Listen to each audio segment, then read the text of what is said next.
Listen very carefully what I will discuss today. Okay. So in the last class we have discussed up to the history of copywriting, right?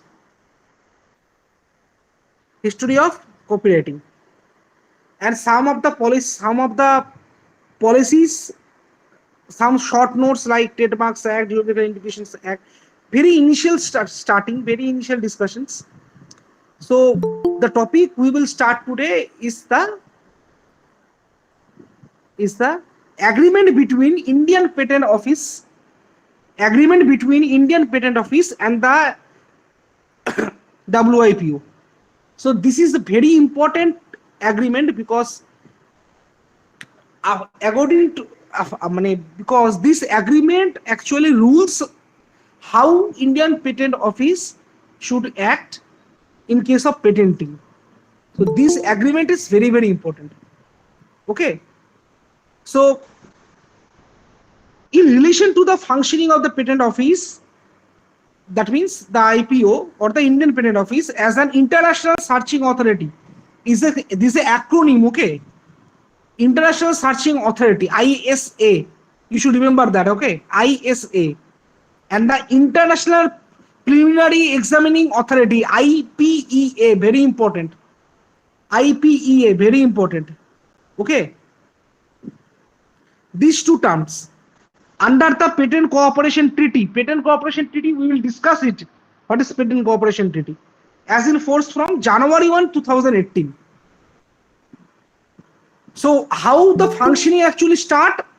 The functioning actually start using the Patent Cooperation Treaty, which we will discuss after some time.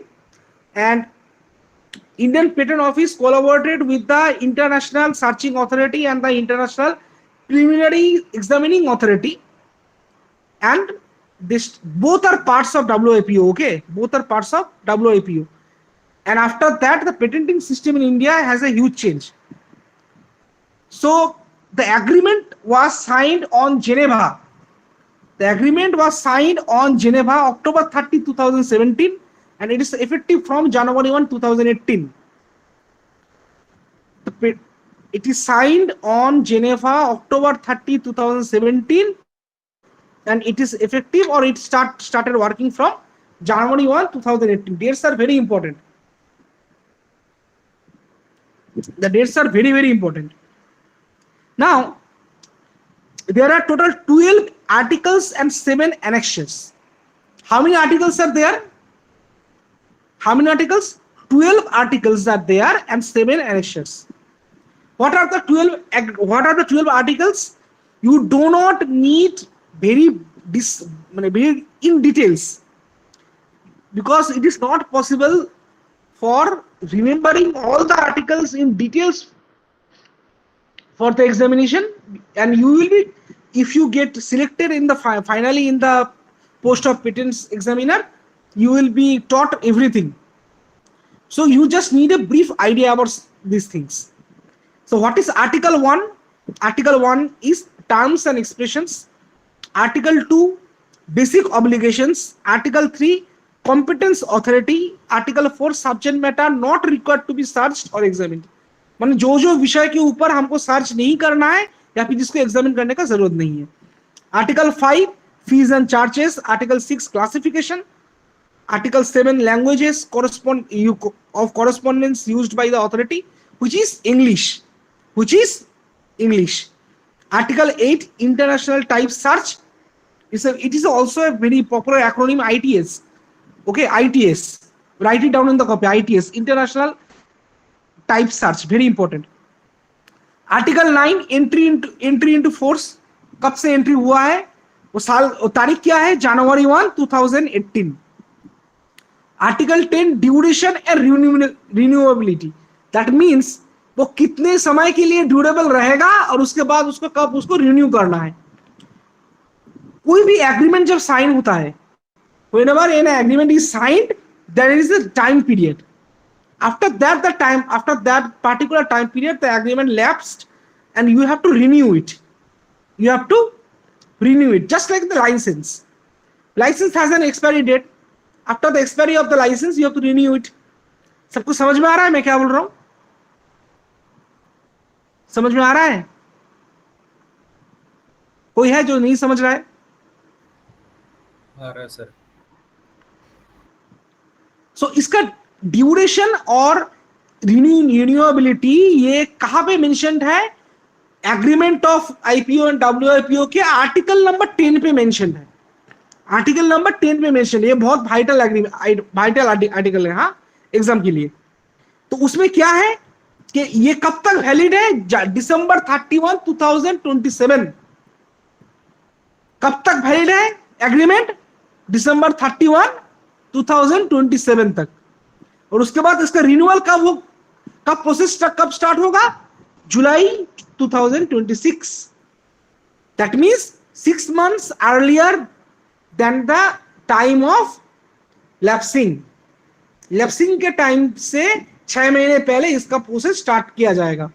यही नियम होता है agreement. अगर समझो if there is a need of renewaling the agreement, मैंने agreement को अगर renewal करना हो तो उसका प्रोसेस जिस डेट पे एग्रीमेंट खत्म होता है उससे कुछ महीने पहले स्टार्ट किया जाता है।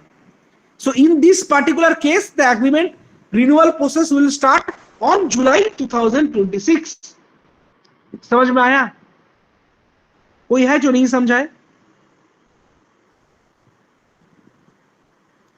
कोई है? अच्छा सबको समझ में आया, वेरी गुड। उसके बाद आर्टिकल 11 में अमेंडमेंट्स है।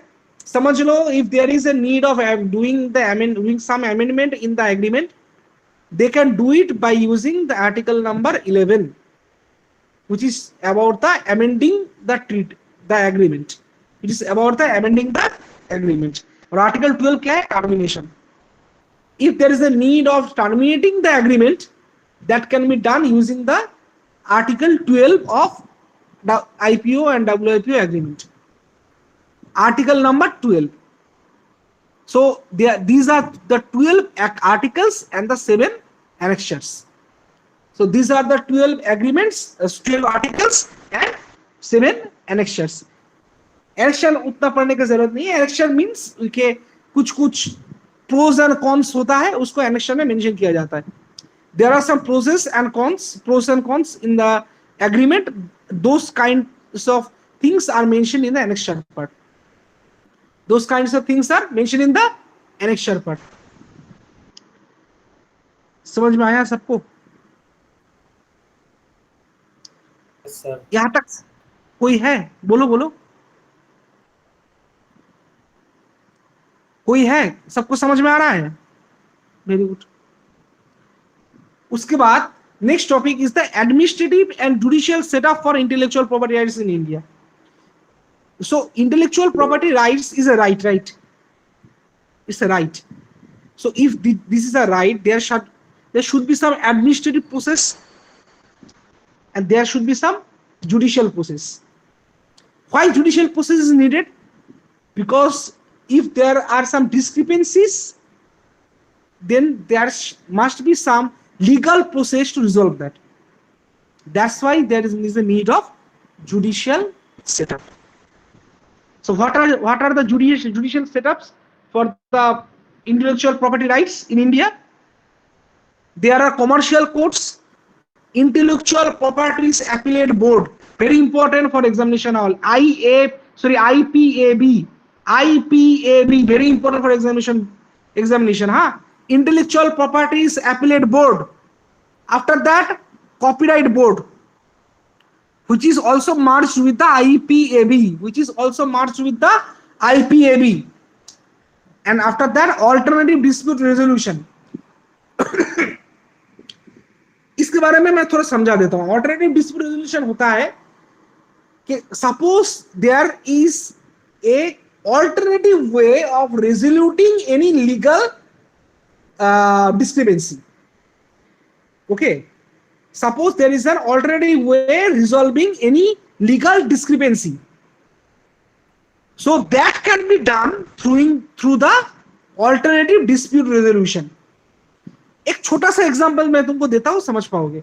जैसे समझ लो किसी गांव में, हाँ किसी गांव में एक जमीन है, ठीक है, वो जमीन किसी एक के नाम पे है, कोई दूसरा समझ लो गलती से उस जमीन पे अपना कब्जा करके बैठा है या फिर इंटेंशनली भी किया हो, तो जिसका ओरिजिनली जमीन है वो जाके केस करेगा कोर्ट पे। तो कोर्ट पे जब केस करेगा तो कोर्ट कब हमेशा चाहता है कि उसको, अगर हम नॉर्मल प्रोसेस में सॉल्व नहीं कर पा रहे किसी कारण से, जमीन के कागजात सही नहीं है भाई ऐसा कुछ, तो वहां पे म्यूचुअलिज्म किया जाता है, दोनों पार्टी में म्यूचुअलिज्म किया जाता है कि ठीक है तुम 50% रखो मैं 50% रखता हूं, या फिर तुम 60% रखो मैं 40% रखता हूं, ऐसे करके ऐसे कुछ कभी कभी प्रॉब्लम्स का रेजोल्यूशन किया जाता है। ये नॉर्मल प्रोसेस के बाहर है, समझ में आ रहा है? तो ऐसे केसेस, ऐसे ये जो प्रोसेस होता है इसको कहा जाता है ऑल्टरनेटिव डिस्प्यूट रेजोल्यूशन, इसको कहा जाता है ऑल्टरनेटिव डिस्प्यूट रेजोल्यूशन। समझ में आया सबको? समझ में आया है सबको ऑल्टरनेटिव डिस्प्यूट रेजोल्यूशन क्या होता है? Yes, sir. Yes, sir. Okay. उसके बाद इसको इन्फोर्स करने के लिए, ये जो इंटेलेक्चुअल प्रॉपर्टी राइट्स है उसको इन्फोर्स करने के लिए कौन सा डिपार्टमेंट है यहाँ पे? पुलिस डिपार्टमेंट है, कस्टम्स डिपार्टमेंट है, पुलिस डिपार्टमेंट है और कस्टम्स डिपार्टमेंट है। और अभी सेंटर और स्टेट में जरूर इसको रिजॉल्व करने के लिए कुछ ये जो आईपीआर राइट्स है उसको इंप्लीमेंट, रिजॉल्विंग या उसको देखभाल करने के लिए कोई संस्था या फिर बॉडी होगा। वो क्या क्या है? IP sales. आईपी सेल्स का मतलब होता है intellectual property cells, intellectual property cells, IP cells. उसके बाद technology and innovation support centres, the acronym is important for examination, technology and innovation support centres known as TISC, and there are patent facilitation center, there are patent facilitation centers। और IP office कहां पे याद रखना है? Patent का office कहां पे है? चारों जगह पे ही है, दिल्ली, कोलकाता, मुंबई, चेन्नई, मुंबई, लेकिन उसका हेड ऑफिस होता है जनरली क्या है पेटेंट्स का? कोई बोल सकता है पेटेंट्स का हेड ऑफिस कहां पे है? Headquarter sir Mumbai. हाँ, headquarter is in Mumbai. Headquarter in Mumbai. Trademark का हेड ऑफिस कहां पे है? माने और उसका मेन ऑफिस कहां पे है?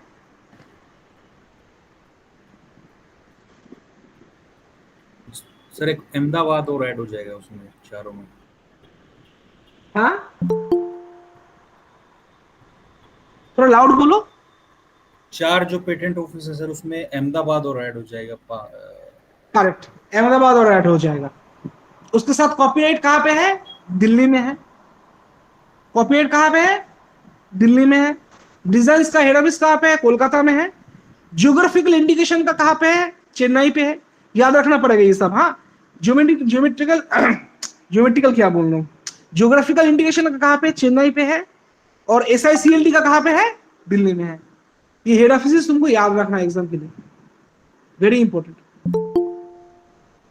हेड ऑफिस तुमको याद रखना है, very important for the examination. यहां तक सबको समझ में आया है? कोई ऐसा है जिसके मन में कोई सवाल है?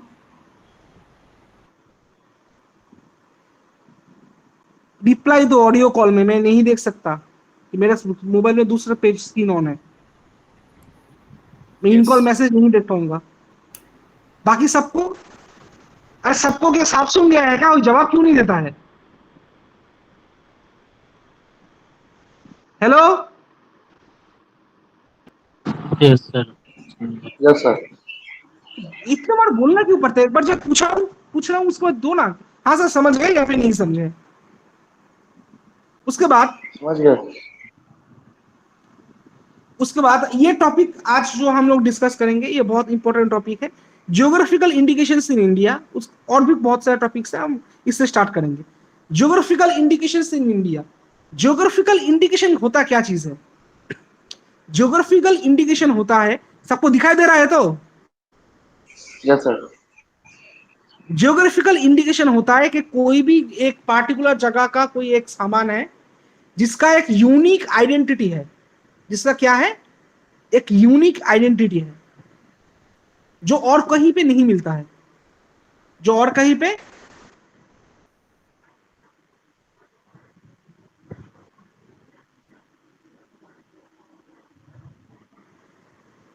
In the laptop it is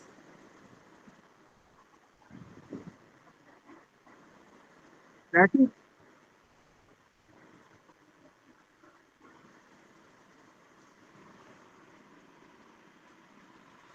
ठीक है, is it okay? Is it okay? Yes, sir. Yes, sir. Okay. Geographical indications तो समझ में आया है, तो वो उसको क्या होना पड़ेगा, that particular thing should have unique identity. That particular thing should have unique identity. Like Kashmiri shawl जो होता है, कश्मीरी शॉल हम लोग बोलते हैं ना, कश्मीरी शॉल, ये कश्मीरी शॉल कहां पे बनता है? कश्मीर में ही बनता है। कहां पे बनता है? कश्मीर में ही बनता है। तो Kashmiri shawl has an unique identity. you have also heard songs like pashmina धागों के संग, सुना है ना वो गाना पश्मीना?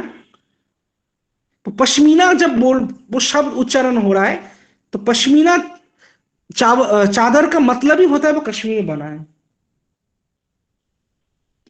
वो एक उस जगह का एक यूनिक आइडेंटिटी है। समझ में आया? तो उसको क्या करना पड़ता है? उसको रजिस्ट्रेशन करना पड़ता है। वो ऐसे नहीं होता है, उसको रजिस्ट्रेशन करना पड़ता है, तब जाके उसको जीआई टैगिंग मिलता है। और अभी प्रोसेस चल रहा है, अभी नया नया जो जीआई टैगिंग का है, अभी recently it is on going registration process. ठीक है, तो उसको रजिस्टर करना पड़ता है। तो ऐसा पहला जो सामान जो इसको जीआई टैगिंग या फिर जियोमेट्रिकल इंडिकेशन मिला था, वो था Darjeeling tea. And I am very proud that I belongs to the Darjeeling district in India. So it is my home place.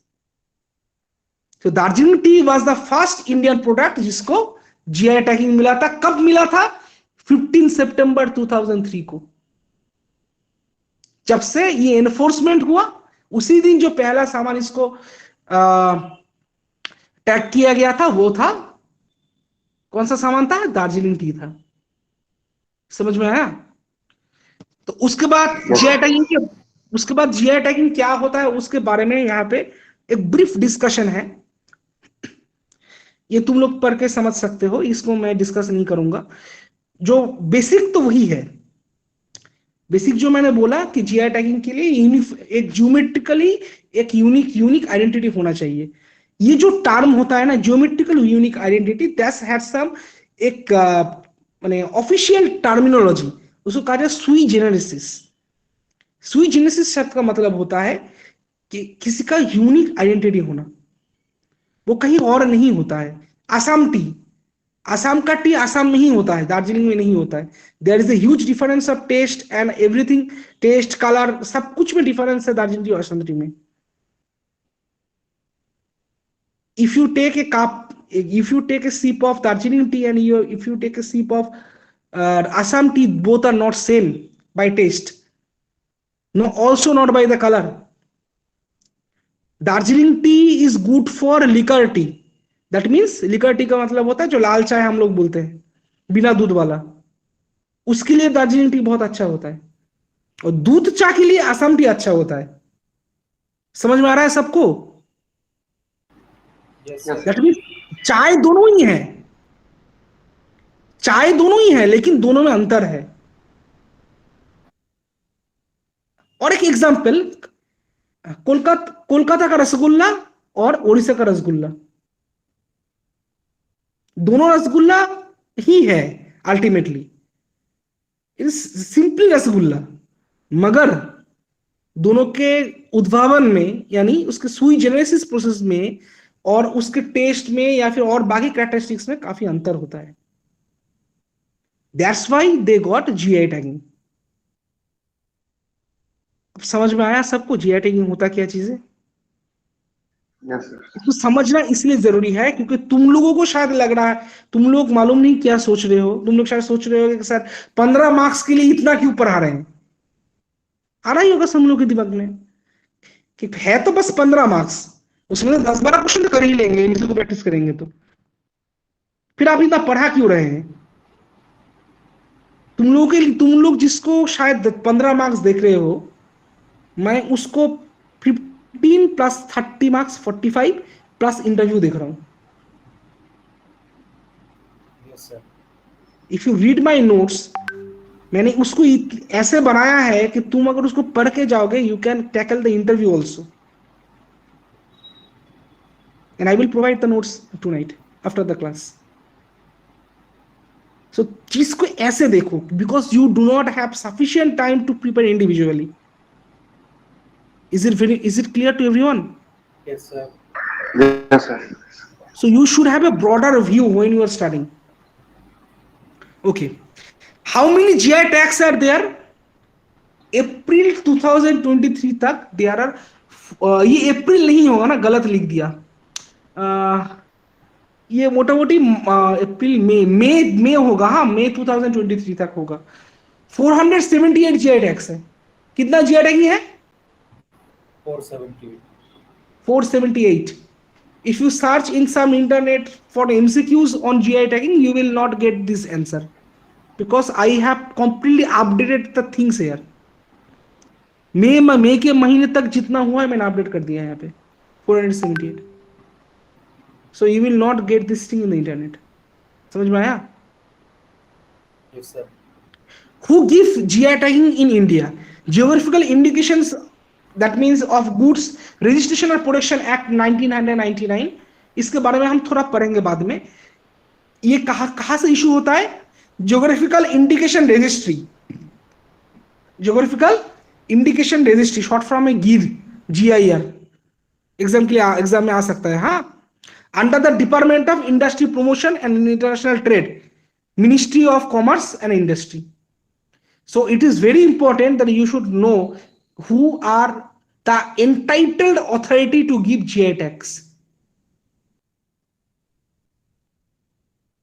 So you should remember this. So maximum GI tags internet में search करोगे, answer आएगा कर्नाटका. जो कर्नाटका को Tamil Nadu cross करके चला गया है मई 2023 में. And we should be updated. We should be updated. सबसे ज्यादा अभी कौन सा है? तमिलनाडु. उसके बाद कर्नाटक 50, उत्तर प्रदेश में भी 50, केरला में 43, महाराष्ट्र में 34, वेस्ट बंगाल में 22, तेलंगाना में 17. समझ में आया? सबसे ज्यादा किसमें है? Eight present as per May 2023 Tamil Nadu 57. Okay. Regulation of GI tags. Geographical indication tags or GI tags are a part of the intellectual property rights as guided by the Paris Convention for the Protection of Industrial Property. As guided by the Paris Convention for the Protection of Industrial Property. Owing to the origin of GI, they are regulated on different levels. Different level पे उसको regulate किया जाता है. International level पे कौन regulate करता है? World trade organisations agreement on trade related aspects of intellectual property rights. Very popular. I think you all are now familiar with this term. TRIPS. क्या है वो? ट्रिप्स. अगर तुम आईपीआर के रिलेटेड काम करने वालों भविष्य में और तुमको ट्रिप्स मालूम नहीं है, तो then you are not eligible to for the examination. You should know about the Paris Convention, which is very important, and also the TRIPS, BIDPAI, such kind of things.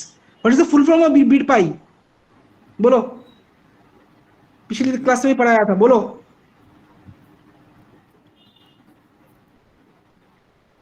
बोलो. What is the full form of BIDPAI? International Bureau for Protection of Intellectual Property Rights. Something. So Bureau for Protection of Intellectual Property Rights. ठीक है, मालूम है तुम लोगों को. अच्छी बात है.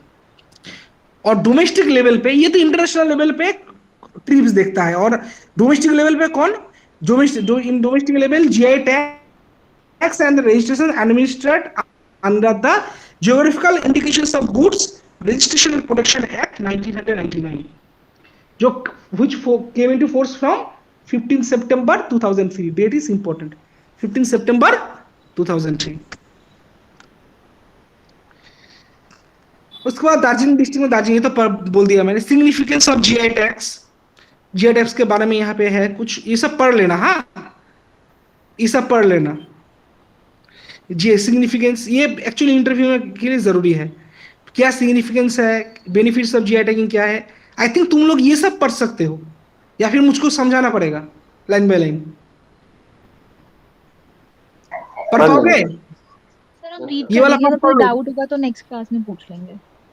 हाँ, ये वाला पार्ट पढ़ पाओगे शायद, इसलिए मैं Yes, sir. छोड़ दे रहा हूँ, क्योंकि ये सब कुछ क्या है, देखो डिस्कशन दो टाइप का होता है। एक है उसका एनालिटिकल डिस्कशन, और एक होता है उसका, मैंने क्या बोले उसको, सर इसमें जो इम्पोर्टेंट पॉइंट होगा कहीं भी आपको जो लगे वो आप थोड़ा हाईलाइट, मतलब ऐसे इस तरीके हाँ, बताना कि इस पॉइंट से हम तो क्वेश्चन बन वैसे कर सकता लेंगे यहाँ पे। है। रीड आउट हम लोग कर लेंगे। बिल्कुल बिल्कुल, यहाँ पे 40 पेजेस है, तुम तो एक्सपेक्ट नहीं कर सकते मुझसे कि मैं 48 पेजेस अभी कंप्लीट कर पाऊंगा। यस सर, यस कर पाऊंगा? नहीं कर पाऊंगा। इसमें तो से कौन जो सा? मोस्ट इम्पोर्टेंट आपको लगे। हाँ, मैं उसी हिसाब से ही बोल रहा हूँ। देखो, जीआई टैक्स को प्रोटेक्शन करने के लिए 3 मेजर प्रोटेक्ट इसका रूल्स होता है। एक होता है स्पेशल रिजिम्स ऑफ प्रोटेक्शन, जिसको हम सुई जेनेरिस सिस्टम बोलते हैं। उसके बाद कलेक्टिव और सर्टिफिकेशन मार्क्स, और उसके बाद techniques for administrative product approval schemes for contracting business practices.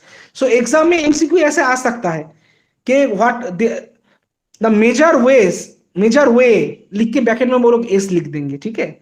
To protect geographical indication are special regimes of protection, collective marks, techniques like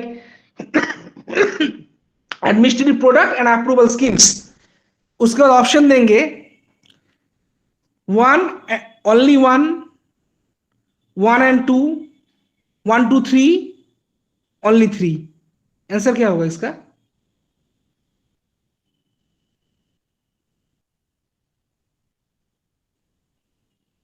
answer क्या होगा?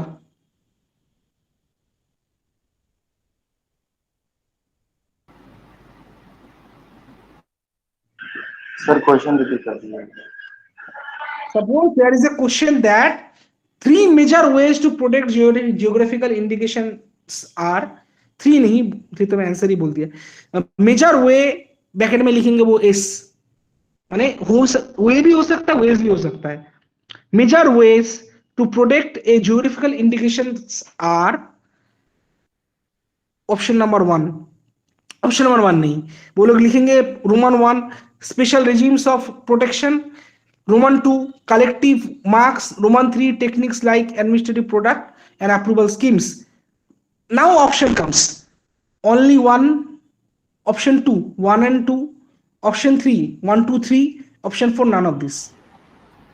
Option 3 sir, 1 2 3। समझ में आ रहा है क्वेश्चन कैसे आ सकता है?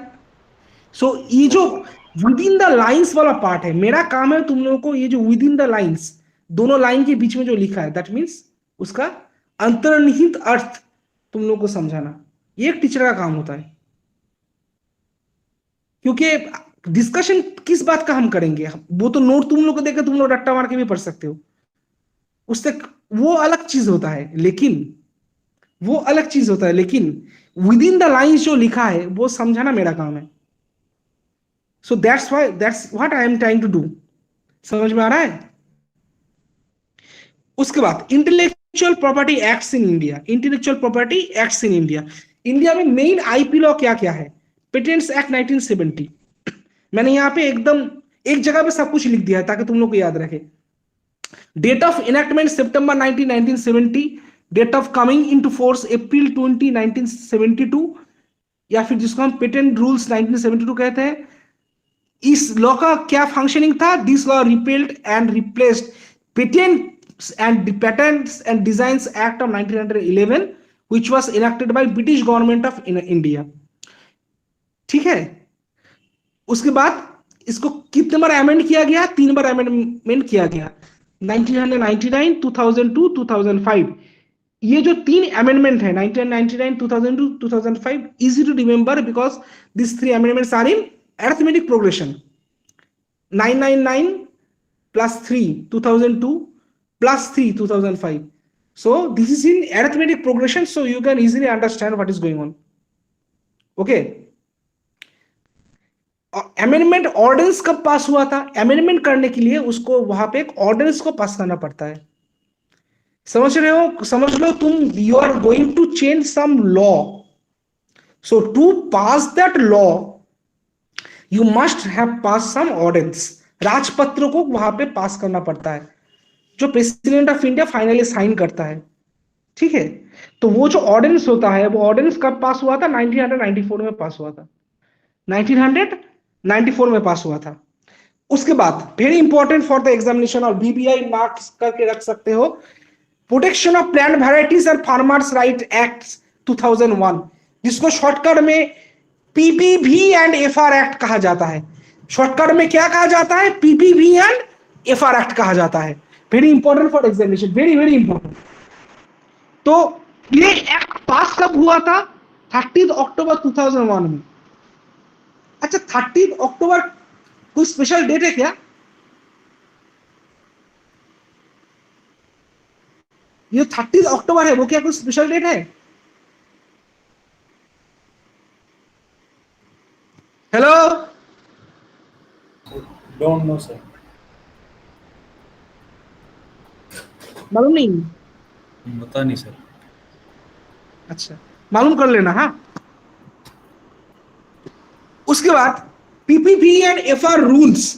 पीपीवी एंड एफआर रूल्स ये वेरीफाई कब किया गया है? This rules were verified on 12 September 2003. This rules was verified on 12 सितंबर 2003. उसके बाद PPV and FR authority was established on.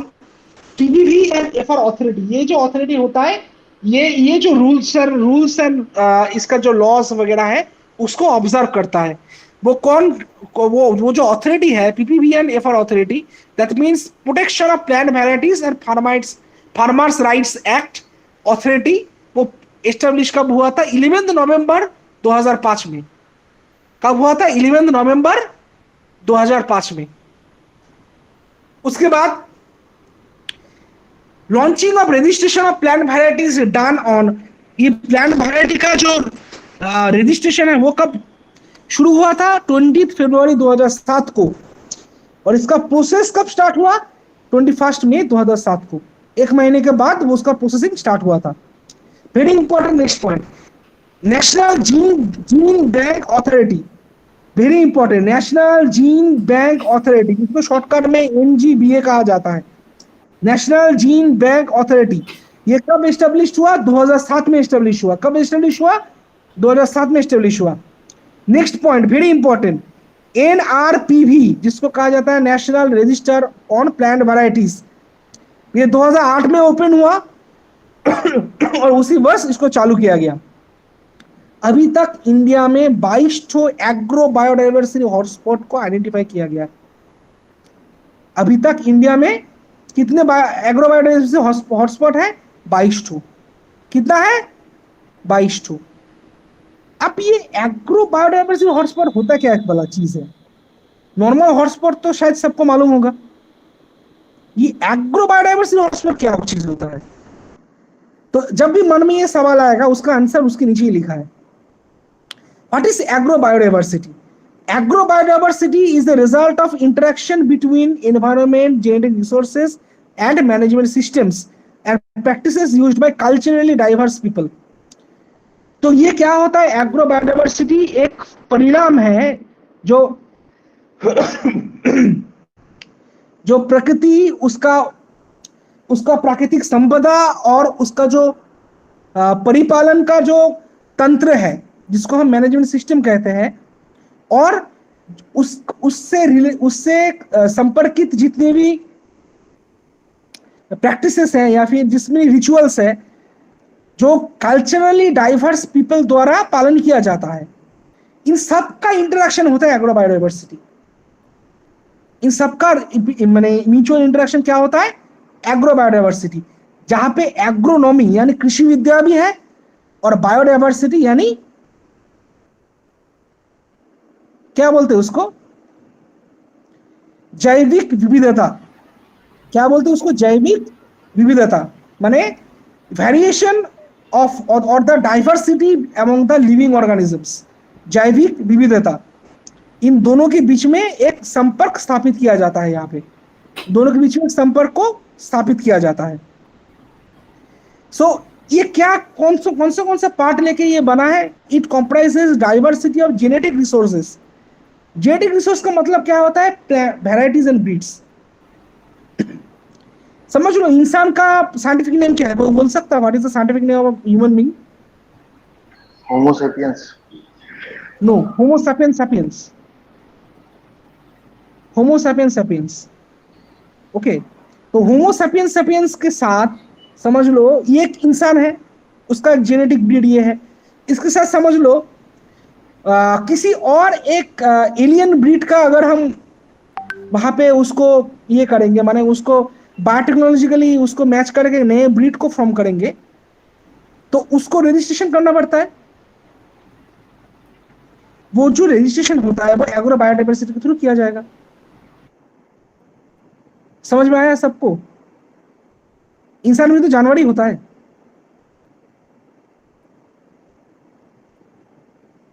समझ में आया? जैसे गाय जो होता है या फिर जो डॉगी होता है, उन सबका अलग अलग ब्रीडिंग होता है। या फिर मुर्गी, हांस, ये सब जो होता है, इन सबका अलग अलग ब्रीडिंग होता है। आई थिंक बायोलॉजी में क्लास 12 का अगर बायोलॉजी पढ़े हो, 11 12 को मालूम होना चाहिए। तो ये जो ब्रीड्स वगैरह होता है, उन सब में क्या होता है? वैराइटीज होता है। And they are the outcomes of the diversity of genetic resources. तो वो किसके अंदर पड़ता है? एग्रो बायोडाइवर्सिटी का अंदर पड़ता है। And species used for food, fodder, fibre, fuel, pharmaceuticals. तो this is the first point. Second point क्या है? It also includes diversity of non harvested species, माने जिसका चाष नहीं किया जाता, माने जिसको हार्वेस्ट नहीं किया जाता है। That support production.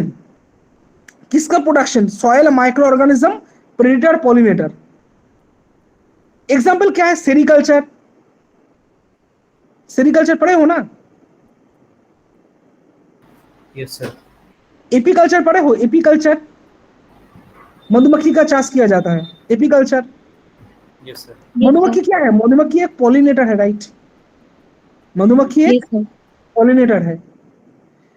तो उसके लिए एक अलग पढ़ाई है, फिशरी। फिशरी की है मत्स्य चाष, वो अलग मछली के ऊपर एक पढ़ाई है। तो इन सब चीज वो क्या होता है? सपोर्ट सिस्टम होता है। क्या होता है? Support system. क्योंकि वो लोग डायरेक्टली या फिर इनडायरेक्टली एग्रीकल्चर में पार्टिसिपेट करते हैं। Soil organism, soil micro organism का एग्जांपल क्या है? कोई बोल सकता है? What is soil micro organism? Earthworms. हाँ, earthworms. yes, earthworm, Ferridima posthuma, earthworm, scientific name is Ferridima posthuma, earthworms। या फिर और कुछ जानते हो नाम?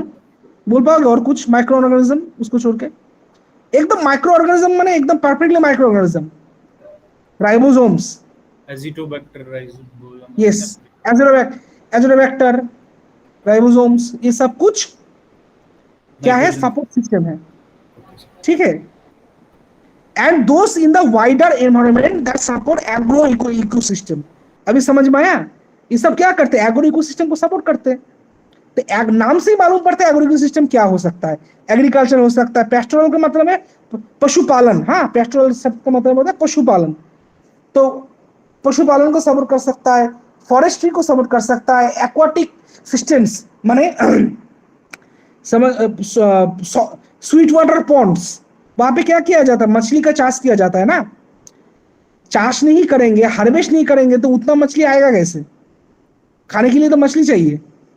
जो लोग नहीं खाते अलग बात है, माने हम लोग बंगाली लोग तो मछली के बिना जी नहीं सकते। तो मछली चाहिए, तो कैसे आएगा? हार्वेस्टिंग के थ्रू आता है। समझ में आया? ये सब क्या फॉर्म करता है? एग्रो इकोसिस्टम को फॉर्म करता है। और ये एग्रो इकोसिस्टम को सपोर्ट करने वाले जो कुछ भी है वो भी एग्रो बायोडाइवर्सिटी के अंदर पड़ता है। इसका बेनिफिट वगैरह ये सब पढ़ लेना, ये सब साहित्य है, ये सब खुद पढ़ सकते हो और खुद पढ़ कर समझ भी सकते हो। अगर नहीं समझे वो मैं बोल दूंगा। बेनिफिट्स एग्रोबायोडाइवर्सिटी सिग्निफिकेंस, इसका कुछ सिग्निफिकेंट एग्जांपल्स यहाँ पे दिया गया है, जैसे राइस फ्रॉम तमिलनाडु, राइस का नाम क्या है? कोनामनी, राइस का नाम है कोनामनी। असम का राइस अग्निबोरा, केरला का rice Pokkali, Bhalia wheat, mushroom, mushroom from Himachal Pradesh, उसका नाम क्या है? गुच्ची, उसका नाम क्या है हिमाचल प्रदेश का मशरूम का? गुच्ची। उसके बाद कैटल, बफेलोज, शीप, गोट, चिकन, लाइव स्टॉक, इन सबको ब्रीडिंग करना, ये सब कुछ इसके अंदर पड़ता है। तो ये जो एग्रो बायोडाइवर्सिटी है, इसका कोई एक आउटकम तो होना चाहिए। प्रोसेसिंग तो अलग बात है, लेकिन इसका कुछ तो आउटकम होगा। किस कारण से इसका इस्तेमाल किया जाता है? इसका इस्तेमाल किया जाता है इन कॉम्बैटिंग हंगर। कारण क्या क्या है, किस कारण से इसको किया जाता है? कॉम्बैटिंग हंगर, भूख से कॉम्बैट करने के लिए। इंडिया का प्रेजेंट 2022 साल का ये है। हाँ, 2022 साल में इंडिया का ग्लोबल हंगर इंडेक्स में रैंक है 107 आउट ऑफ 121 क्वालिफाइड कंट्रीज। 2019 में 102 था, 2022 में वो मैंने एकदम न्नीचे आ गया, 107 में आ गया है global hunger index. Okay, out of 121 qualified countries. उसके बाद मेल न्यूट्रिशन, मेल न्यूट्रिशन एक बहुत बड़ा समस्या है। आई थिंक तुम सब लोग जानते हो क्वार्शियोर्क और मेरास्मस के बारे में, जानते हो ना? प्रोटीन डिफिशियंसी डिजीजेस, क्वार्शियोर्क और मेरास्मस, Yes. वो किस कारण से होता है? मेल न्यूट्रिशन के कारण होता है। किस कारण से होता है? मेल न्यूट्रिशन के कारण होता है। किस कारण से होता है? मेल न्यूट्रिशन के कारण होता है। और कोई डिजीज जो मेल न्यूट्रिशन के कारण हो सकता है? एनीमिया। एग्जाम्पल क्या है? एनीमिया माने deficiency of blood. Deficiency of blood, actually red blood corpuscle को फॉर्म करने के लिए सही खाना होना बहुत जरूरी होता है। अगर समझ लो तुम सही खाना नहीं खा रहे हो तो तुम्हारे शरीर में लोहित रक्त कणिका का उत्पादन नहीं होगा। उस लोहित रक्त कणिका का उत्पादन करने के लिए तुमको प्रॉपर खाने की जरूरत होता है। तो अगर समझ लो वो नहीं मिल रहा है तो क्या होगा? मेल न्यूट्रिशन होगा। उसके बाद एग्रो बायोडाइवर्सिटी, ये दो बहुत ही मेजर कारण है। एग्रो बायोडाइवर्सिटी को ऐसे माने एस्टेब्लिश करने का, अलग से इसका पढ़ाई करना, उसके लिए गवर्निंग बॉडीज को बनाना, इंटरनेशनली मेंटेन करना, ये बहुत इंपॉर्टेंट था। क्योंकि इंडिया में शायद उतना समझ में भी नहीं आए, लेकिन अफ्रीकन कंट्रीज में ये हालत बहुत खराब है। अफ्रीकन कंट्रीज में ये बहुत खराब है, माने it is almost like endemic there. Okay, so it is important that if the situation, we have to handle this kind of situation where there is a ruling of malnutrition, ruling of hunger in the world, we need agrobiodiversity to handle it. We need agrobiodiversity to handle it. उसके बाद agrobiodiversity can help in nutrition sensitive farming and biofortified foods. Nutrition sensitive farming क्या होता है? कुछ ऐसा खाना, जैसा organic farming जो अभी हुआ है शुरू, बहुत पहले भी चलता था इंडिया में। तो ये तो इंडिया, हमारे देश का दुर्भाग्य है कि हम ब्रिटिश कॉलोनी हैंगओवर में सब कुछ भूल गए। लेकिन ये सब कुछ हमारे देश के लिए नया नहीं है। गोबर सार क्या हमारे देश के लिए नया है?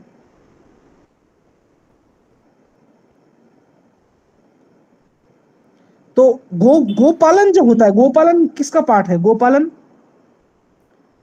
एग्रो बायोडाइवर्सिटी का पार्ट है। भगवान श्री कृष्ण जब वृंदावन में थे तब वहां पे भी गोपालन ही होता था। ऐसा हमारे लिए नहीं है, नया नहीं है, दुनिया के लिए नया टर्मिनोलॉजी से। ठीक है, तो वहां पे क्या होता है? वहां पे ये जो न्यूट्रिशन सेंसिंग फार्मिंग, माने अगर हम बायो फर्टिलाइजर का इस्तेमाल करेंगे वहां पे, अगर हम गोबर सार ऐसा कुछ नेचुरल रिसोर्स का इस्तेमाल करेंगे to farm the vegetables and fruits, तो वहां पे क्या होगा? वो बहुत न्यूट्रिशियस होगा और ऊपर से उसमें केमिकल जो डिसऑर्डर्स होने का संभावना है वो बहुत कम हो जाता है। तो ये न्यूट्रिशन सेंसिटिव फार्मिंग है, न्यूट्रिशन सेंसिटिव फार्मिंग है। एंड बायोफोर्टिफाइड फूड्स, समझ में आया सबको? Yes. यहाँ पे sir. एग्जांपल दिया गया है, जैसे मोरिंगा ड्रमस्टिक जो होता है वो है उसमें माइक्रो न्यूट्रिएंट्स रहता है बहुत, और स्वीट पोटैटो, बंगाली में बोलते हैं मिष्टी आलू, इसमें बहुत सारा विटामिन ए होता है। हमारे यहाँ पे सर्दियों में बंगाल में उसका जैसे गुलाब जामुन जैसा होता है वैसा एक मिठाई बनाया जाता है, बहुत पॉपुलर है, ठीक है। तो उसमें बहुत सारा विटामिन ए होता है। विटामिन ए का केमिकल नेम क्या होता है? और is the chemical name of vitamin A? Retinol. Retinol. Yes, sir. Retinol. और उसके डेफिशिएंसी में कौन सा रोग होता है? Night blindness. अरे एक साइंटिफिक नाम बोलो।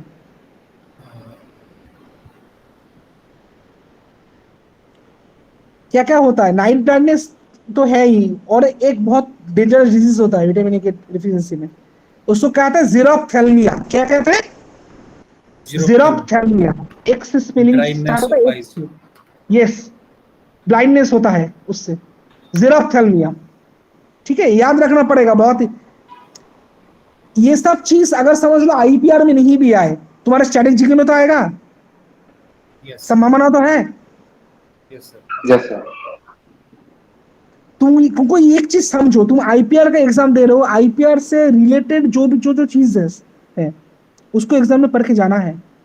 और आईपीआर के साथ बायोलॉजी का बहुत कनेक्शन है, समझ में आया?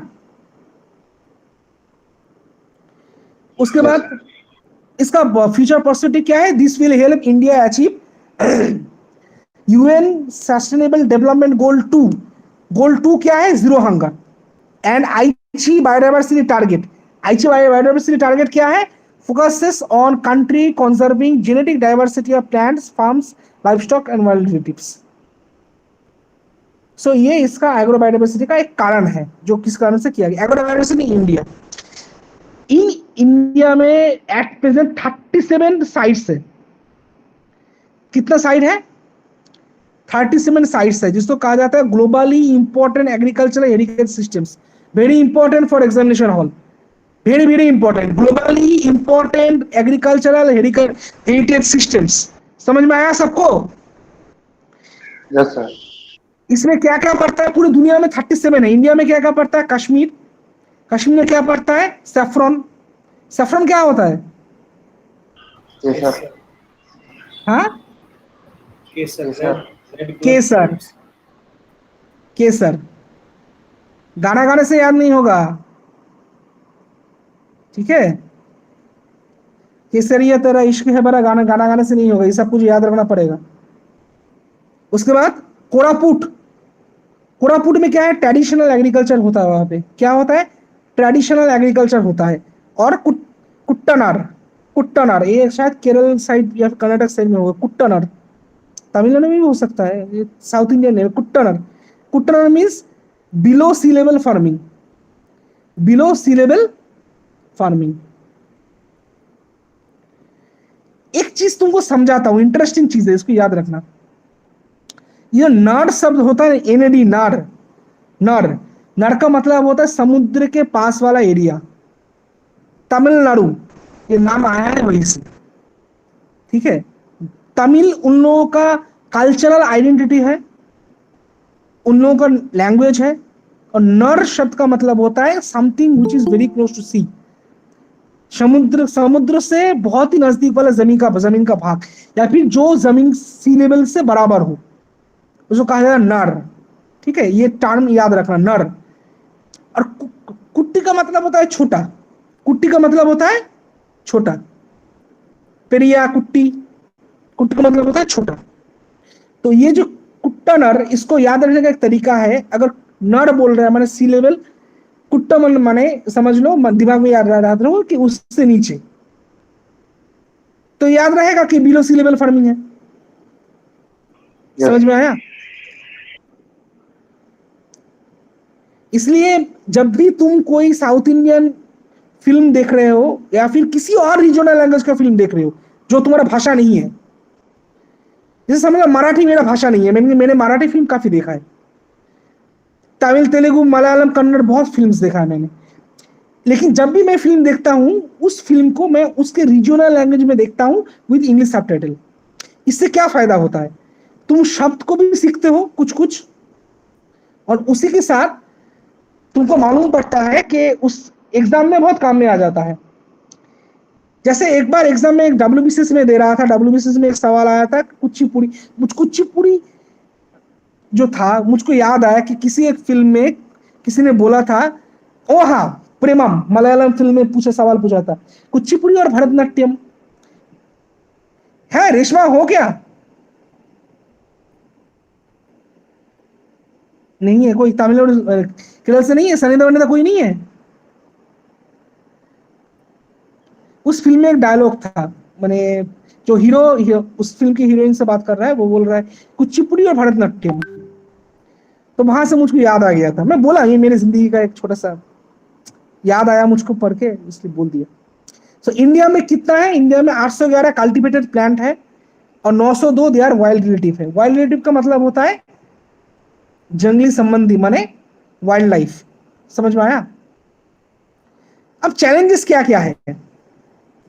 Loss of crop genetic resources due to adopting new crop varieties without conserving traditional varieties. अगर हम ट्रेडिशनल वेराइटी माने जो उस जगह का अपना खुद का एक ट्रेडिशनल टाइप ऑफ क्रॉप है, उसको अगर कॉन्जर्व बिना किए हम बायोटेक्नोलॉजिकल क्रॉप्स को वहां पे एडॉप्ट करना शुरू कर देते हैं, तो उसका ट्रेडिशनल वैरायटी खत्म हो जाता है और इसका जो रिपल्शन होता है वो बहुत खतरनाक होता है। बीटी कॉटन, बायोटेक्नोलॉजिकल कॉटन, इस कारण से ट्रेडिशनल जो कॉटन होता था, नेचुरल जो कॉटन फॉर्म होता था या फिर जो हार्वेस्टिंग से कॉटन फॉर्म होता था, वो तबाह होने लगा। समझ में आया? Similarly high output breeds for production of meat, milk and eggs. Crossbreeds of foreign breeds and indigenous breeds leads to erosion of genetic diverse pool. ये जो क्रॉस ब्रीडिंग, ये गलत बात होता है एक्चुअली, लेकिन करना तो पड़ता ही है। मैंने हर चीज का अपने जगह पे अपना वैल्यू होता है। जैसे ये जो पोल्ट्री बर्ड होता है, पोल्ट्री बर्ड क्या होता है? फॉरेन और डोमेस्टिक जो ब्रीड होता है उसका एक्चुअली में ये क्या होता है? हाइब्रिड होता है। तो देखो उससे मीट तो शायद ज्यादा मिलता होगा, लेकिन उसका जो वैल्यू होता है, उसका जो न्यूट्रिशियस वैल्यू वो कम हो जाता है। देसी मुर्गे का मांस और ब्रॉयलर का मांस दोनों में बहुत अंतर है। देसी मुर्गे का मांस ज्यादा हेल्दी होता है, ज्यादा न्यूट्रिशियस होता है। समझ में आया? तो ये सब वो एग्जांपल्स है जो तुम लोग देखते हो आसपास में हमेशा, उसको अगर थोड़ा दिमाग में रखोगे तो तब भी आंसर हो जाएगा एग्जाम में। सिर्फ एग्जाम में नहीं, ये जो टॉपिक्स है ये तो तुमको सब भाइवा में भी पूछ सकता है। What do you know about agriculture agrobiodiversity? पूछ सकता है ना। तो तुम्हारे पास वो नॉलेज होना चाहिए कि तुम उस सवाल को टैकल कर पाओ। तो ये पढ़ लेना, वे फॉरवर्ड पढ़ लेना, village bio village concept, productive fibres, community seed banks, ये सब पढ़ लेना। अभी इंडिया में हम क्या बोले थे कि 22 इंडिया में क्या है? एग्रो बायोडायवर्सिटी हॉटस्पॉट है। कितना एग्रो बायोडायवर्सिटी हॉटस्पॉट है इंडिया में? अरे कितना है? 22 तो है। वो 22 एग्रो बायोडायवर्सिटी हॉटस्पॉट क्या है? कोल्ड डिजर्ट, जो लद्दाख कारगिल में पड़ता है, ये तो कोल्ड डिजर्ट बहुत पॉपुलर नाम है। Western Himalaya, eastern Himalaya, Brahmaputra valley, Khasi Jaintia Garo hills, north eastern hills, arid western, Malwa plateau and central highlands, Kathiawar, Bundelkhand, upper Gangetic plains, lower Gangetic plains, Gangetic delta, Chota Nagpur, Bastar, Koraput, southern eastern ghats, Kaveri, Deccan, Konkan, Malabar and islands. ये 22 जो है इंडिया का एग्रो बायोडायवर्सिटी हॉटस्पॉट, जो exam के लिए तुमको पढ़ना ही पड़ेगा। मैं पेपर सेटर नहीं हूं कि मैं लिख के बोल दूंगा कि हाँ आएगा ही आएगा, लेकिन बहुत इंपॉर्टेंट एग्जाम के लिए, बहुत। इतना इंडिविजुअल नेम याद रखने की जरूरत नहीं है, मोटा मोटी एरिया याद रहो कहां पे हो रहा है। समझ में आ रहा है? जैसे कोंकण ये जो कोंकण शब्द है, कोंकणी भाषा कहाँ पे बोला जाता है? कर्नाटका, गोवा, गोवा, महाराष्ट्र, थोड़ा बहुत महाराष्ट्र में। उससे मालूम होना चाहिए कहाँ पे, कौन से एरिया में हो सकता है। समझ में आ रहा है? मालाबार प्लाटू, मालाबार रीजन किसको कहा जाता है? केरल साइड को, थोड़ा सा तमिलनाडु, थोड़ा सा केरल। समझ में आया? Yes sir. डेक्कन का मतलब क्या होता है? डेक्कन का मतलब क्या होता है? एक्चुअली आंध्र प्रदेश, तेलंगाना, ये वाला अंचल को डेक्कन ट्रैप कहा जाता है। ये तो बहुत पॉपुलर है, ये सबको मालूम होना चाहिए डेक्कन ट्रैप किसको कहा जाता है। तो वहां से डेक्कन शब्द से मालूम पड़ जाएगा कौन सा इलाका। कावेरी, कावेरी कहाँ पे हो सकता है? जहां से कावेरी नदी फ्लो करता है। समझ में आया? Yes sir. तो ऐसे याद रखना है, लाइन बाय लाइन याद नहीं रखा जा सकता एग्जामिनेशन में, ठीक है? टेक्निकली याद रखना पड़ता है। ओके, उसके बाद 3 नंबर एक्ट है। वो अभी ये सब कुछ हम एक्ट के अंदर ही पढ़ रहे थे, तो तुमको जब भी तुम ये 22 एग्रोडाइवर्सिटी हॉर्स पावर है ये वाला पढ़ोगे, तुमको उसके के साथ मिल जाएगा कि एग्रोबायोडाइवर्सिटी हॉर्स पावर क्या होता, क्या चीज है, एक बार में पढ़ाई हो जाएगा। उसके बाद semiconductor integrated circuits and layout designs act, date of enactment September 4, sorry घूम गया है, सितंबर 4 2000 उसका डेट ऑफ इनैक्टमेंट है। फोर्स में कब आया? मार्च 1 2004। डेट्स बहुत वाइटल है, ठीक है? अगर पेपर सेटर सोचेगा कि तुम लोगों को नंबर उठाना नहीं देगा, कट ऑफ कम रखेगा, तो वो लोग डेट्स के ऊपर काफी सवाल कर सकते हैं यहाँ पे। डेट ऑफ इनैक्टमेंट है सितंबर 4 2000, date of coming into force March 1 2004। उसके बाद सेमीकंडक्टर, उसके बाद एसआईसीएलडी रूल्स, एसआईसीएलडी रूल्स कब बना? 2001 साल में बना है। रूल्स कब बना है? 2001 साल में बना है। उसके बाद डिजाइन्स एक्ट, इनैक्टमेंट कब हुआ? मई 25 2000 में। फोर्स में कब आया? मई 11 2001 में।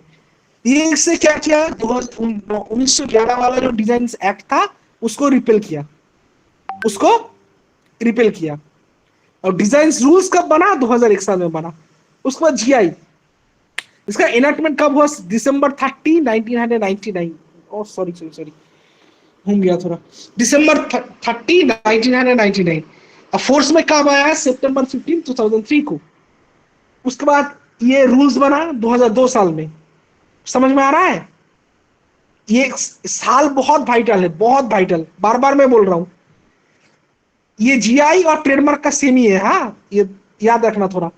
जीआई और ट्रेडमार्क का दोनों सेम है। इनैक्टमेंट, कमिंग इनटू फोर्स दोनों सेम है। यहां पे भी ट्रेडमार्क रूल्स कब बना है? 2002 में।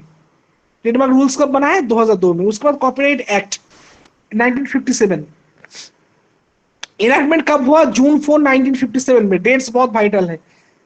देखो एग्जाम में ना मुझको जो लग रहा है वो लोग साल के साथ साथ डेट देंगे, तो डेट को थोड़ा याद रखना, ठीक है? जैसे ये जून 4 1957 है, सिर्फ 1957 वो लोग नहीं देंगे एग्जाम में, तो थोड़ा डेट को थोड़ा याद रखना। डेट ऑफ इनैक्टमेंट जून 4 1957। कब फोर्स में कब से आया? जनवरी 21 1958 से। जनवरी 21 1958 से। ये 6 बार इसको अमेंडमेंट किया गया है। ये सब पहले भी पढ़ चुके हैं हम लोग। 6 बार अमेंडमेंट किया गया है। उसके बाद इसने ये जो कॉपीराइट एक्ट 1914 है, जो ब्रिटिश कॉपीराइट एक्ट 1911 का ही कॉपी है, कॉपीड वर्जन है, उसको रिपील किया था। अभी आईपी रिलेटेड लॉस क्या क्या है? काफी सारा है, ये सब थोड़ा पढ़ लेना। इनमें से जो जो ज्यादा इंपॉर्टेंट है उसको मैंने डिटेल्स में डिस्कस किया है यहाँ पे। इन सब में सबसे इंपॉर्टेंट आईपी रिलेटेड जो लॉज है उनमें सबसे इंपॉर्टेंट लॉ है बायोलॉजिकल डाइवर्सिटी एक्ट। इससे बहुत सवाल आने का जगह है। समझ रहे हो तुम लोग? हेलो? Yes sir, yes. ये जो बायोलॉजिकल डाइवर्सिटी एक्ट 2002 है, ये बहुत वाइटल एक्ट है, बहुत वाइटल, ठीक है? इसको अच्छे से पढ़ना पड़ेगा। इसका इनैक्टमेंट कब हुआ? दिसंबर 11 2002 को। फोर्स कब हुआ? फोर्स कब हुआ? फरवरी 5 2003 को। This act was passed by lower house of the parliament on December 2 2002 and by Rajya Sabha on December 11 2002। जब कोई लॉ या फिर एक्ट लोकसभा और राज्यसभा दोनों से पास होता है तब उसको इनैक्ट किया जा सकता है, ये सबको मालूम है। उसके बाद enforcement of IP related loss, इसका कारण क्या था? ये जो बायोडायवर्सिटी एक्ट हम लोग 2002 में जो बना, उसका तात्पर्य क्या था या फिर उसकी यूटिलिटी क्या था? Enforcement of IP and related loss, genetic resources, traditional knowledge, इसको अलग से हम लोग पढ़ेंगे। ट्रेडिशनल नॉलेज ये सब कुछ इसका विषय था। तो कोई प्रोटोकॉल, कोई कॉन्वेंशन, कोई ट्रीटी तो होगा जिसके बिना पर ये बनाया गया। समझ में आ रहा है? वैसा ट्रीटी क्या था? कार्टागेना प्रोटोकॉल 2000। क्या नाम था? कार्टागेना प्रोटोकॉल 2000। और उसके बाद इसको जब मॉडिफिकेशन हुआ, माने मॉडिफिकेशन या फिर कुछ एडिशंस वगैरह उसमें हुआ, तो किसके थ्रू किया गया? Nagoya protocol 2010। नागोया प्रोटोकॉल 2010 जो खुद एनफोर्स हुआ 2014 साल में, जो खुद एनफोर्स हुआ 2014 साल में। थोड़ा पानी पीने दो मुझको, हाँ, गला सूख गया है, थोड़ा पानी पीने दो।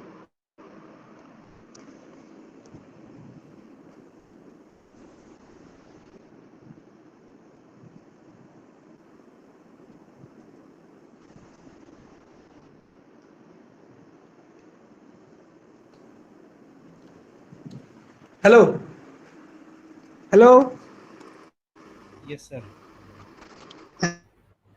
हाँ। उसके बाद national biodiversity authority. National biodiversity authority कब बना? वेरी इंपॉर्टेंट फॉर एग्जामिनेशन, 2003 साल में बना है। कब बना है?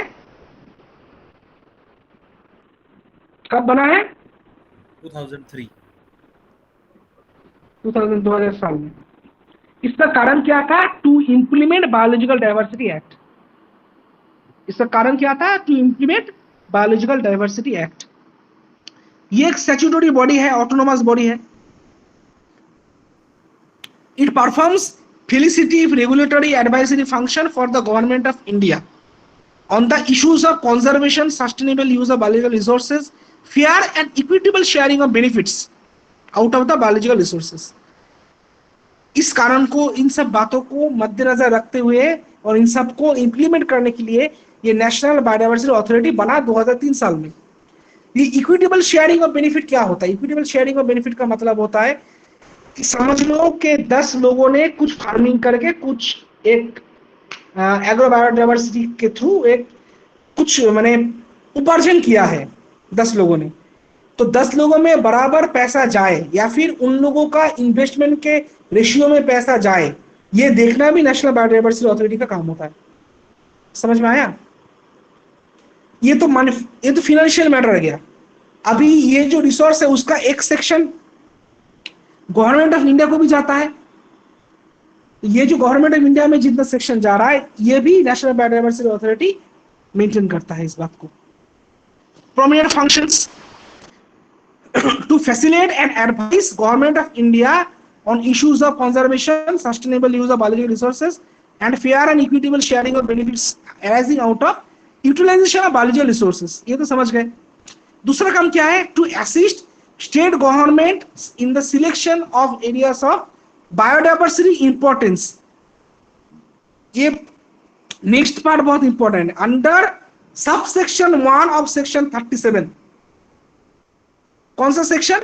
सब section 1 of section 37 as heritage sites.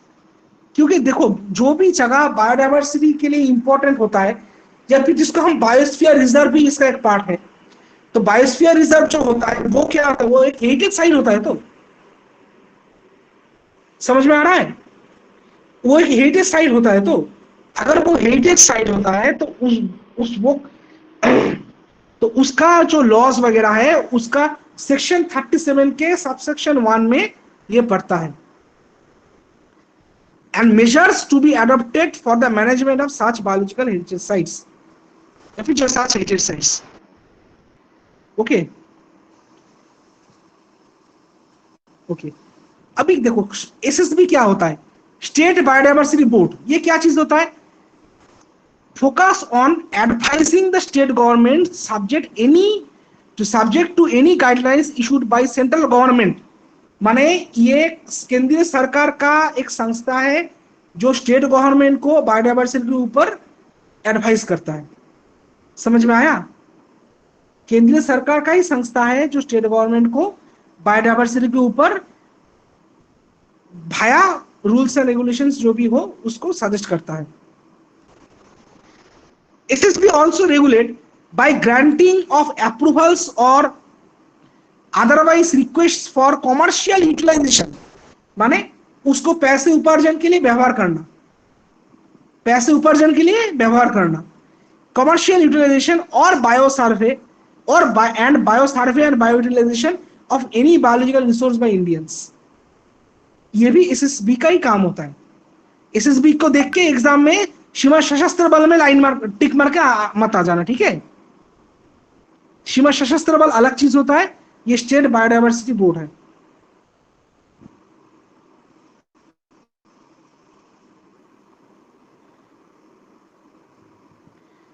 ओहो, ये बार टाइपिंग मिस्टेक हो गया क्या मेरा?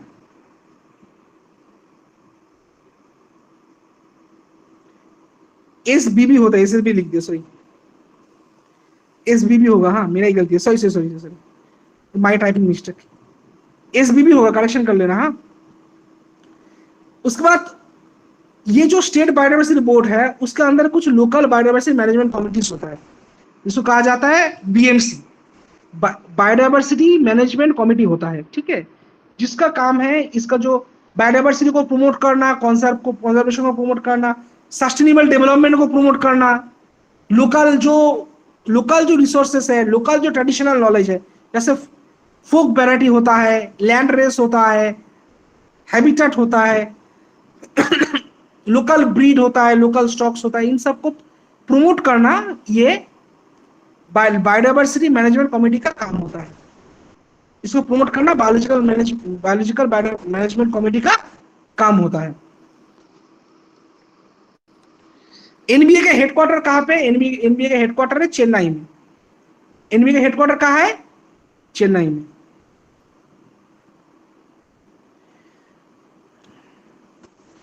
कितना मोटा मोटी कितना बीएमसी है इंडिया में अभी?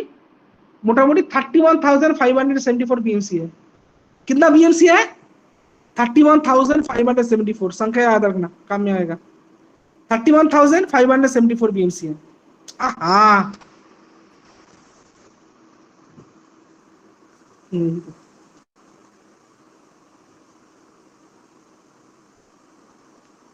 उसके बाद बाकी और कुछ एक्ट्स है। ये सीड्स अमेंडमेंट एक्ट बहुत वाइटल है, एग्जाम में बहुत आता है। हाँ, सीड्स अमेंडमेंट एक्ट 1972 कब पास हुआ था? सितंबर 9, 1972। बहुत वाइटल है। सब लोग सुन रहे हो कि नहीं? Hello, Yes, sir. सुन रहे हो तो या सो गए सबके सब? Yes, sir. इस सितंबर 9, 1972 में ये सीड्स अमेंडमेंट एक्ट किया गया था। इस उसके बाद implementation of rules and regulations of intellectual property, इसके अंदर कुछ रूल्स पड़ता है। हर एक्ट के साथ उसका एक रूल्स है, वो जो रूल्स है वो सब इसके अंदर पड़ता है। आसान भाषा यही है।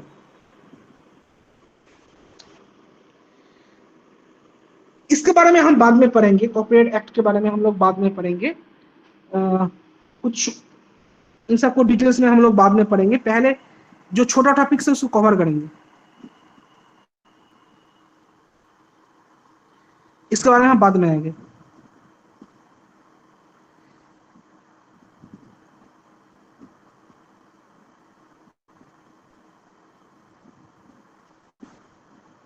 Okay okay, history of patenting in India याद है सबको? याद है? History of patenting in India सबको याद है? Hello hello, Yes, sir. याद है सबको?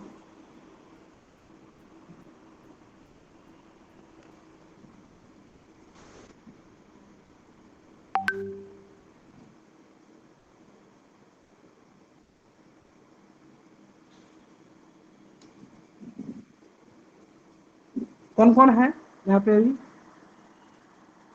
अच्छा, सबको बस नोट चाहिए क्लास में, समझ में आ गया। फ्री में नोट मिल रहा है तो अच्छा ठीक है। मैं ऑडियो में आओ तो Yes, sir. बोलो, history of painting, history of painting India के बारे में क्या जानते हो? बोलो। सर ये सर ये स्टार्ट हुआ था सर, ये ईस्ट इंडिया कंपनी का सर ये रूल था। क्या? सबसे ये सर ये ईस्ट इंडिया कंपनी जो थी सर, वहाँ से सर ये स्टार्ट हुआ था सर 1856 से इंडिया में। और फिर वहाँ से सर फिर धीरे धीरे सर इसमें अमेंडमेंट्स हुए। फिर सर 1911 में सर क्या हुआ था इंडिया के लिए 1856 सर में? क्या हुआ था 1856 में? क्या हुआ सर था? सर इंडिया में सर वो जो सर जो पेटेंट्स के लिए सर दिया गया था, जो इंडिया में जो फंक्शन करे उनके लिए सर एक्सक्लूसिव सर राइट्स दिए गए थे सर। क्या होता है एक्सक्लूसिव राइट? क्या होता है बोलो। सर जैसे कोई सर इन्वेंशन सर होगी तो सर उसको सर उसके लिए उसका जो भी सर वो सेल कर सकेगा, भी प्रॉफिट ले सकेगा, और कोई और मतलब उसमें। अच्छा, ये 1856 वाला जो एक्ट है उसका एक नाम है, उसका नाम क्या है?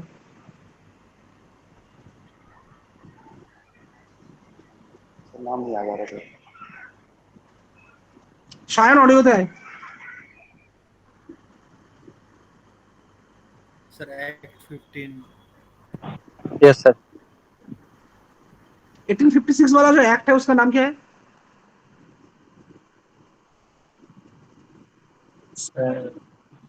एक्ट 5 और 6 सर, ऐसा कुछ है, नंबर है। संतोष,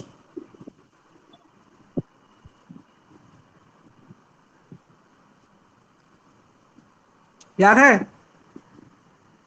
तुम लोग घर में पढ़ाई वढ़ाई कर रहे हो? हाँ, पढ़ाई वढ़ाई कर रहे हो कुछ? 1856 वाले एक्ट का नाम क्या है बोलो।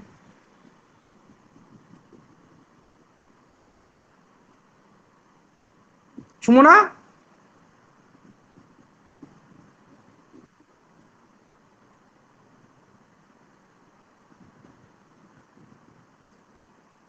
सबके सब भूल के बैठे हो। एक्ट 6 ऑफ 1856, एक्ट 6 ऑफ 1856, जो ब्रिटिश पेटर्न लॉ 1852 को रिपील किया था। पढ़ाई नहीं कर रहे हो तुम लोग, बिल्कुल पढ़ाई नहीं कर रहे हो, ऐसा नहीं चलेगा, खुद का नुकसान है।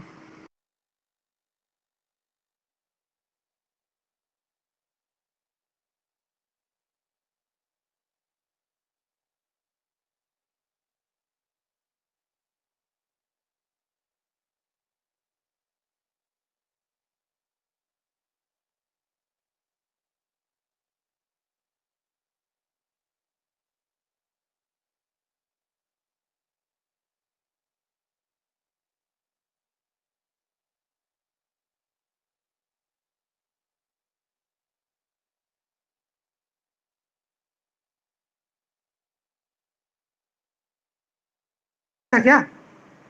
Hello, yes sir. डिस्कनेक्ट हो गया था लगता है। अभी सुना दे रहा है सबको तो? 10 बजे छोड़ दूंगा। हाँ, मैं फिक्र मत करो तुम लोग, मेरे जैसा एनर्जी तुम लोगों में नहीं है।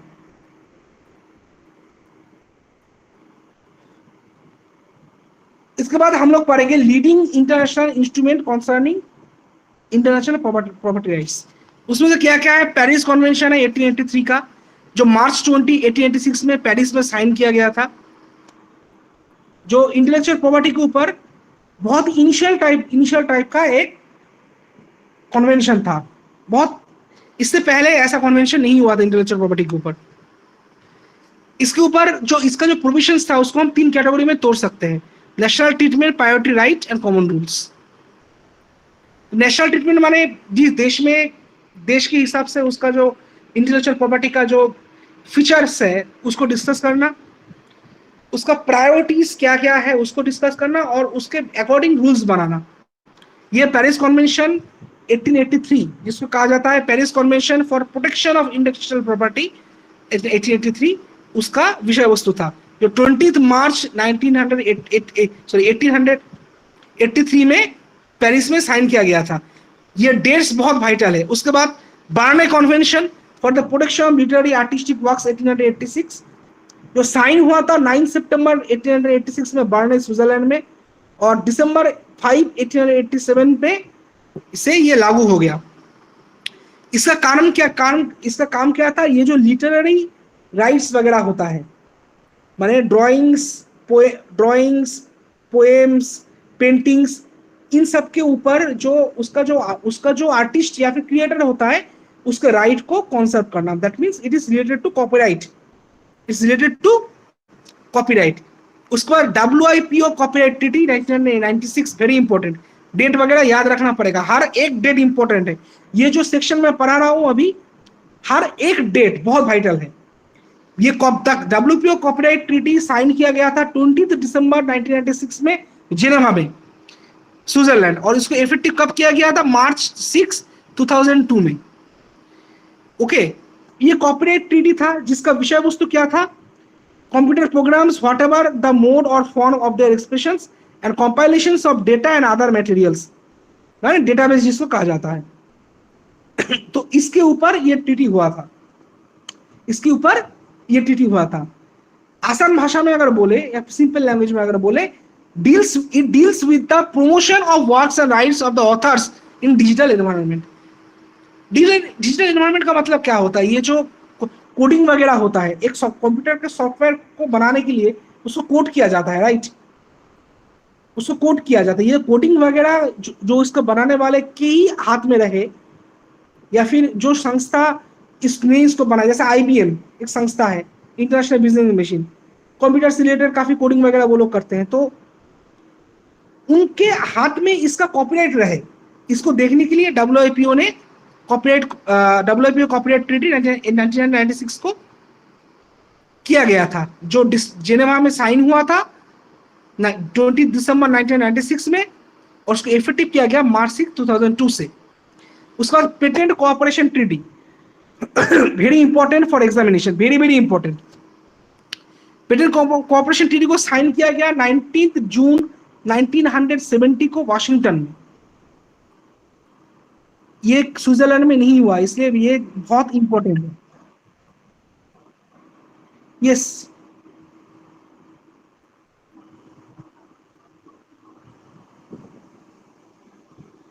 स्क्रीन शेयरिंग तो ऑन है?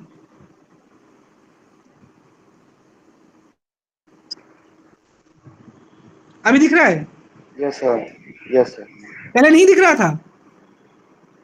No sir. नो सर, तो तुम लोग बोले भी नहीं? डिस्कनेक्ट हुआ था एक बार बीच में, तो अभी ओ अच्छा अच्छा, तुम लोग नहीं, हम लोग दिखा रहे हैं, मैं नोट से दिखा रहा हूँ ना। तो पेटेंट कोऑपरेशन ट्रीटी साइन हुआ था 19 जून 1970 को वाशिंगटन में, यूएस में, और ये इफेक्टिव हुआ 24 जनवरी 1978 से। ठीक है,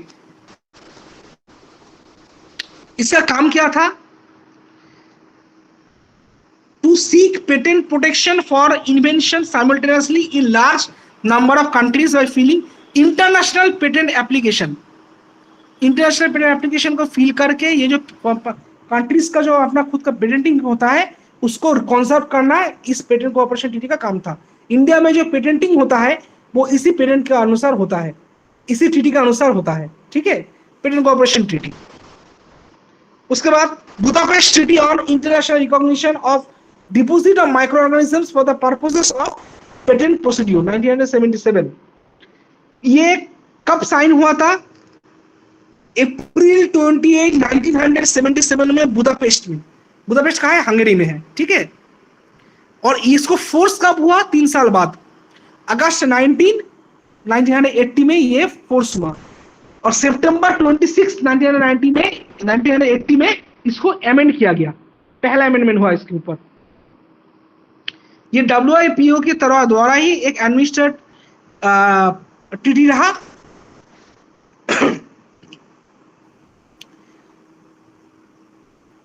इसका एक्सेशन क्या था?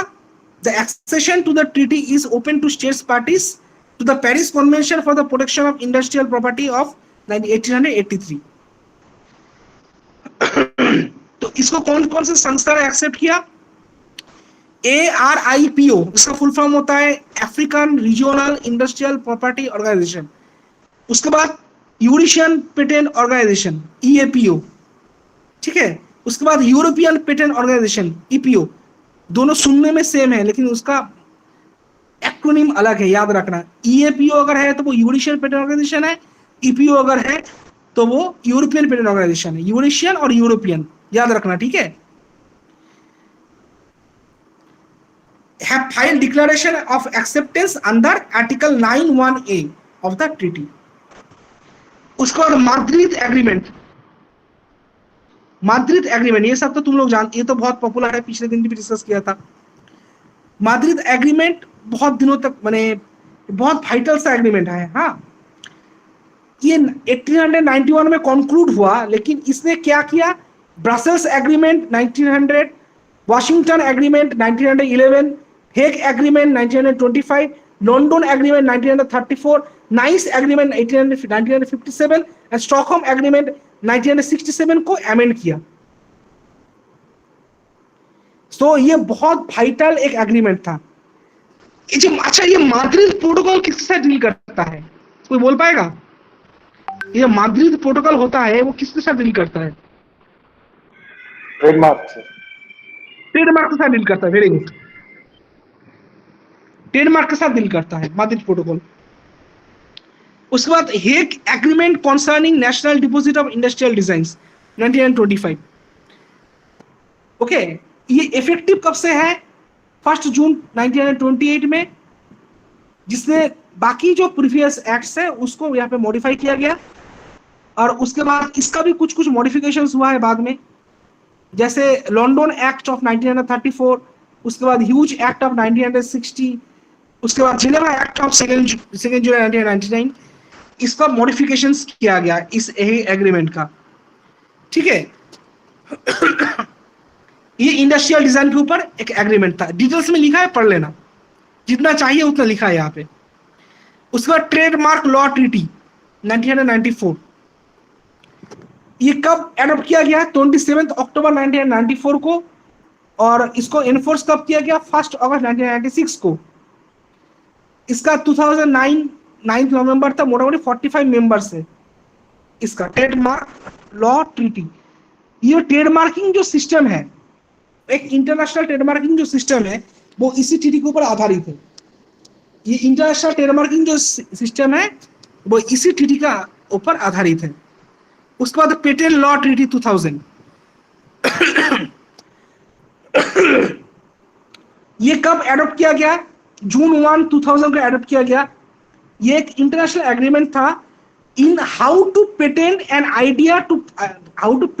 Idea process to simplify the formalities associated with the patent application. समझ में आया सबको?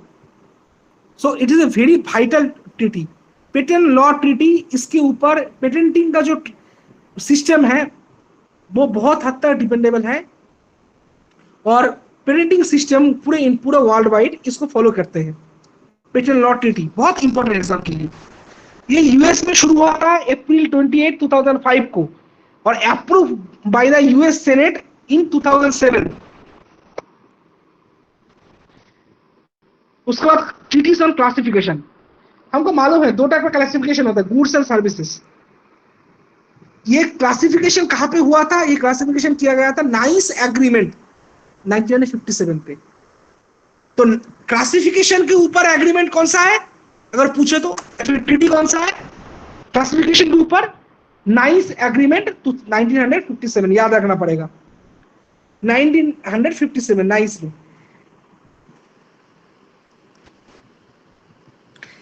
ये इसको एडॉप्ट कब किया गया? कॉन्समेटेड मतलब होता है इसके एक्सेप्ट करना या फिर एडॉप्ट करना। वो कब हुआ था?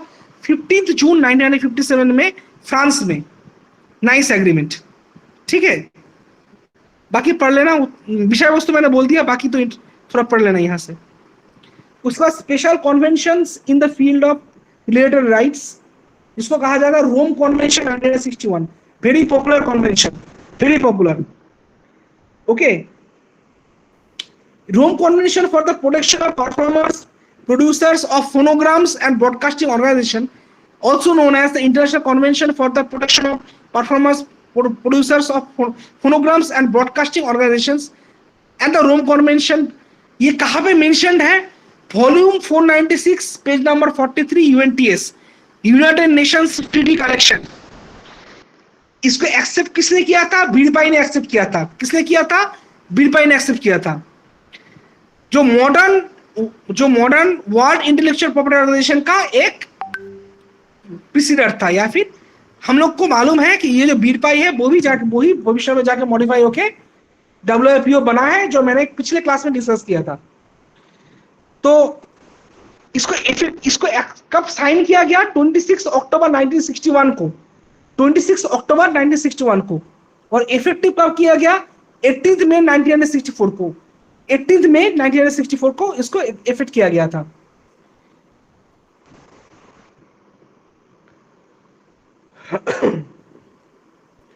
उसके बाद special conventions on the field of related rights 1971 1974। 1971 वाला जो लॉ, जो एग्रीमेंट था, उसका नाम है, उसका वो हुआ था फोनोग्राम कन्वेंशन 1971, याद रखना, फोनोग्राम कन्वेंशन 1971। और 1974 में जो हुआ उसका नाम था the convention relating to the distribution of programme carrying signals transmitted by satellite, या फिर जिसको सैटेलाइट कन्वेंशन कहा जाता है। वो ब्रसल्स में 1974 में मई के महीने में साइन किया गया।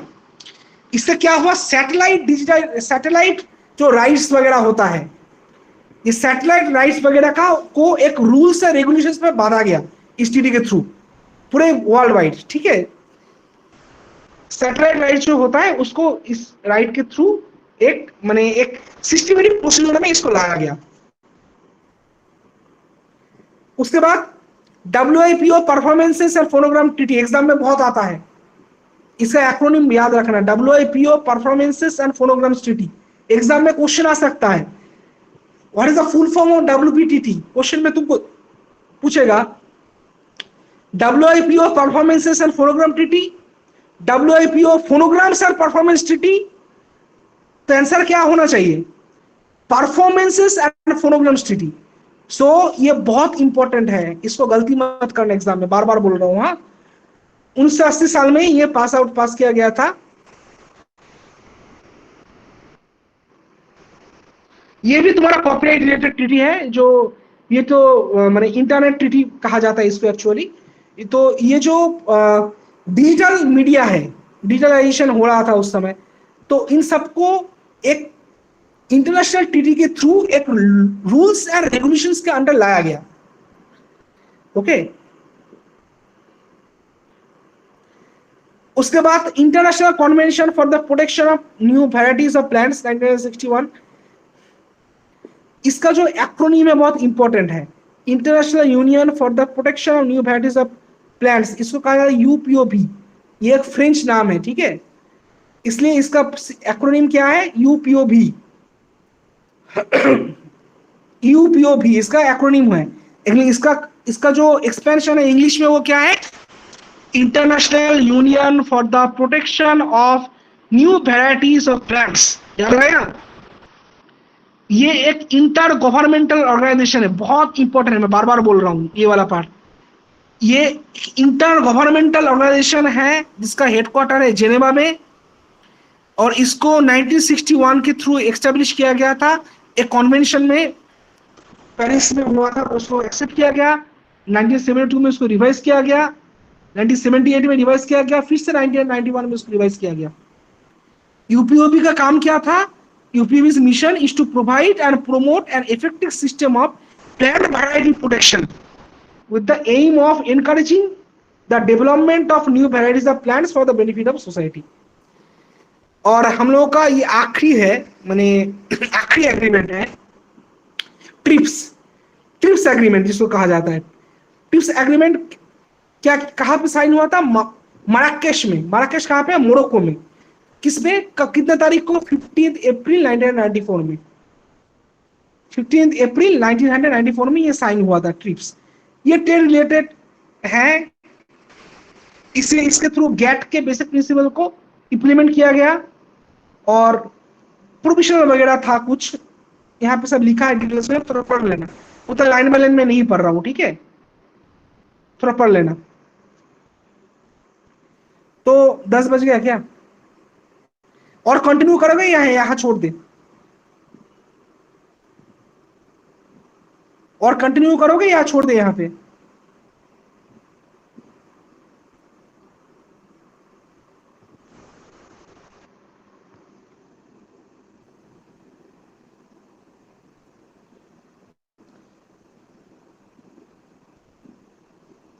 बोलो, और पढ़ोगे कंटिन्यू या छोड़ देंगे यहाँ पे?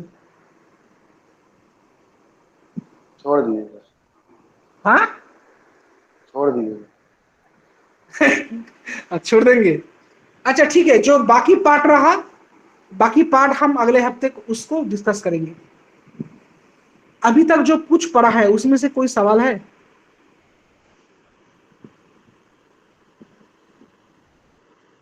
उसमें से कुछ सवाल है? बोलो, अरे खुल के बोलो ना, कुछ पूछना है? समझ पाया हो जो डिस्कस हुआ अभी तक? समझ पाए हो? Yes sir. तो इसका बाकी बहुत, इस नोट्स में अभी अभी भी बहुत टॉपिक्स है जो डिस्कस करना है, ठीक है।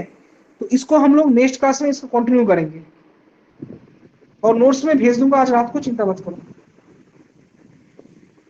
तो ठीक है, छोड़ा छोड़ा, ठीक है, एंड कर दे।